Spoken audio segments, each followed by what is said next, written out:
Naghahanap kay retired Master Sergeant Gutesa. At nitong linggo lang, nagkalat ang fake news. Ang sabi, magre-retract daw siya ng kanyang affidavit at ituturo sina Senator Marcoleta at dating Representative Mike Defensor na nasa likod ng kanyang paglutang. Ang masasabi ko lang, mag-isip-isip kayo, huwag kayong nagpapaniwala sa fake news. Unahin ko yung sinasabi niyong nagtatago. Iba yung nagtatago kaysa dinala niya yung sarili niya sa ligtas na lugar. Huwag kayong mag-alala, lulutang yan. Walang Marines na lumutang sa isang investigasyon, malaking investigasyon, na gumagawa lang ng kwento. Kahit halongkatin niyo ang kasaysayan. Tapos yung sinasabi niyong magre-retract ng kanyang affidavit, kahit ipusta ko lahat ng kapitbahay ko, pati na rin lahat ng kamag-anak ko, hindi yan magre-retract. Walang Marines na ganun. Kayo kasi naniniwala ko sa mga fake news. Ang sabi niyo pa, ituturo niya sina Senator Marcoleta at former Congressman Mike Defensor na nasa likod ng kanyang paglutang at tinuruan siyang magsinungaling. Ulitin ko na naman, walang Marines na lalabas sa isang malaki ng investigasyon para lang magsinungaling. Okay, andyan na yan, perception nyo lang yan, pero hindi nyo lubusang kilala ang Marines. Walang ganong Marines. Marami kaming nagtatanggol sa kanya dahil alam namin nagsasabi siya ng totoo. Kung alam namin na sinungaling siya, kahit kabaro namin, hindi namin yan kakampihan. Kilala namin yung taong kanyang tinuturo. At ako, kilala ko siya. Kaya ganun ako kung magtanggol sa kanya. At kilala ko rin yung kanyang itinuturo.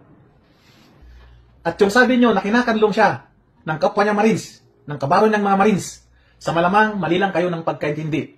Ang ibig sabihin, oo maaari, kinakanlong siya ng kapwa niya Marines, pero mga yon ay yung mga retired na, yung mga wala na sa serbisyo. Dahil hindi pinapayagan ng pamunuan ng Philippine Marines na sasali ang kanilang mga tauhan na mga aktibo sa serbisyo.